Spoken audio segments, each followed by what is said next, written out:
Hello and welcome to this week's video. My name is John and this is Cherview Chronicles Life in Motion. This is the second part of my review of Dehancer Film Emulation. Today we're going to be doing Lightroom and Photoshop.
I do have to apologise for the long delay in videos. I've not been well at all. I've had a serious infection for the last few weeks and that's all. I've not been able to get out of bed and on antibiotics, loads of them. So I'd like to apologise for the delay in getting this out. I had hoped to get it out, let's say, a week after I've done the review for Premiere Pro. Without further ado, let's jump into the computer and let's crack on. Now that we're into the computer, if we go on to the Dehancer login page, this is where it brings you to.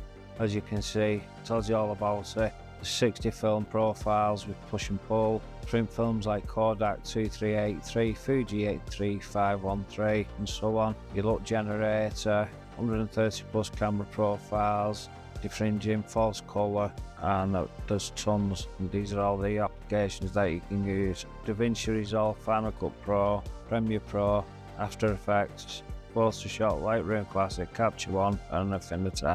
And if you go through, it goes through all the stuff, bit of information about all the different emulations that you can put on the film looks, as you can see. So that's your Kodak Vision 2383. So that's the before and that's the after. You come straight to the top, you go on it, and then there's your Photoshop, which is the one we'll be doing today.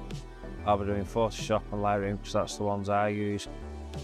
So the price for Photoshop and Lightroom, your lifetime access is $200, 1 year is $130, 6 months $89 and 3 months $69. Again, with my code, which will be linked in the description below, you will get 10% off. It comes down here, tells you what your system requirements are and stuff.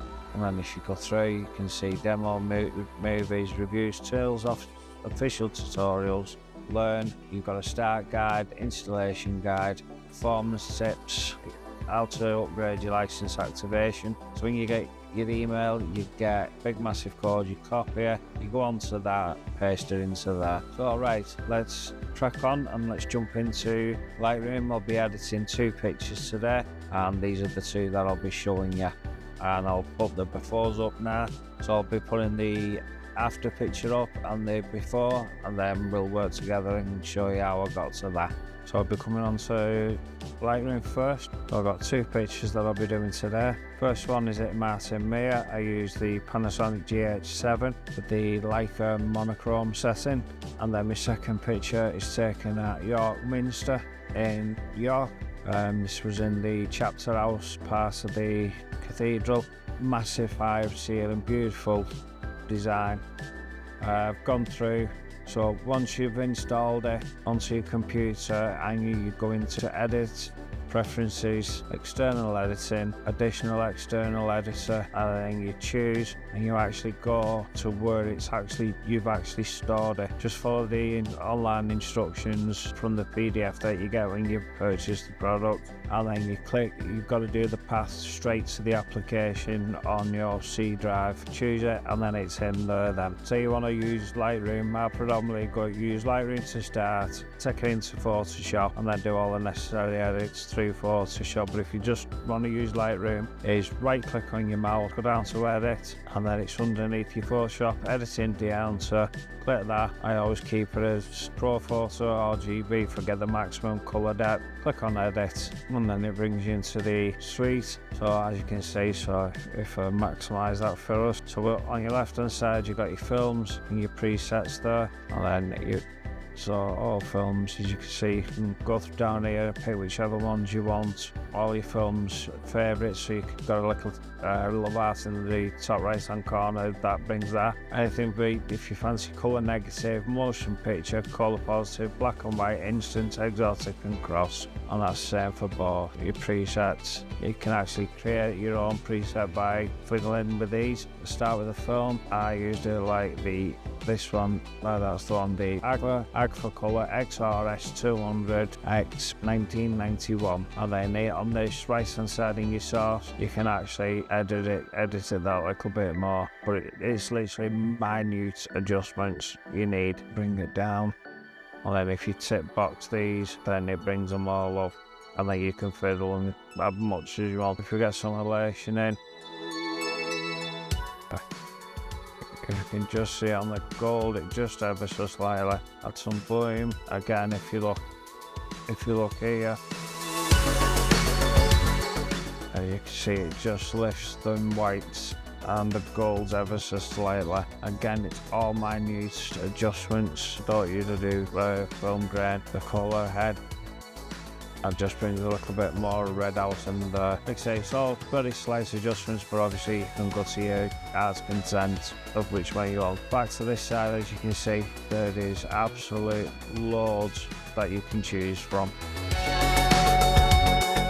On that, if I cancel that, same with this one, exactly the same. Edit into the answer, and you same again. So for show you my workflow, so if I go into my Photoshop, starting this first one, so as you can see, so I got rid of some people which was here on this side that they walked just into the frame, they were half in, half out. I just wanted this tree and this, like you can still see this tree here. To get to the answer in Photoshop, is you go to filter, down to the bottom, Dehancer Film, click on that and load. And then what I used on this, because it was black and white, so I've gone to films, black and white, and then the one I like on this is the Ilford, or is it the Ilford XP2 Super 400. I just brought that down to -11, the Syncom down to 37, film developer.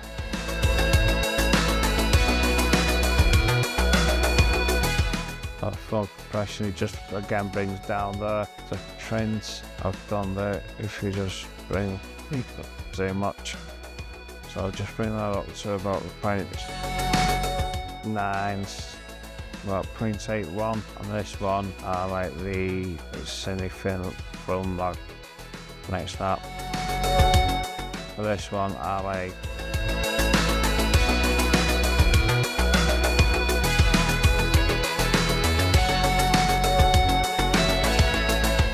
so come to the print, I go on that and then bring the white down again, just ever so slight movements. Saturation I bring down to around about 65. Just so you can see the fog as it fades off into the distance. Colour doesn't really do much. I always have the elation on and the bloom. As you can see, it just brings round about here up. And again, as with Lightroom, you've got exactly the same films and the presets there. So if you go into all films again, you've got everything exactly the same on both Lightroom or Photoshop, whichever one you prefer. So like I said, I'll be sticking with that. And once you've finished it, click OK. And then what I do then is Control, Shift, Alt and A, so then bring up a fresh new layer. I like Control, Shift and A on a Windows PC to bring up camera raw, and then I just tweak it just ever so slightly again to bring the shadows up a little bit. So as you can see, it was a bit lost, and bring the exposure slightly up, make sure I'm not clipping here or there. And then on for my vignettes, and my magic number is around about 26. That's just enough. As you can see, it's just so subtle, you don't even know it's on, but it just draws your eye into the main subject here. And then click OK, and then that's that picture done. So if we go to this one again, to filter, Dehancer. Now with this one, I keep it on all films, start at the top, so that's how it's brought it in. For this one, I like the Agfa Chroma RSX 200 2006. On this one, I don't really do anything on this one, just make sure colour head, I don't want that, everything's still checked. So straight away, I'm happy with that. It's what, literally one click, don't really need to do anything with that. I'm happy with it now. That's brought made all this brickwork look more how it was in real life towards, you know, like really 300 years old, 400-year-old, however old the building is. It really emphasises that fact. And then the gold is dulled down a bit, but you can still see how beautiful the ceiling is with the shadows and the contrast. So I'm happy with that one. So again, click OK, and as you can see, it's dulled it down. That's the original, and then I've dulled it down just a little bit more. Again, Control Shift alternate to flatten the layer, and then Control Shift and A to bring up camera raw, and then again I just go in to make sure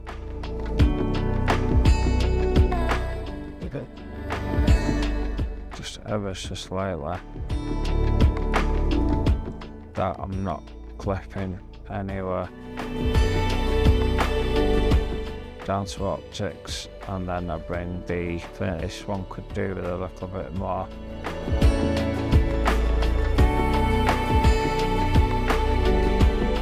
So there, I'm happy with that. So I brought that one down to around about 69, and then with this one I'm going to do a radial filter for the middle. That's the feather.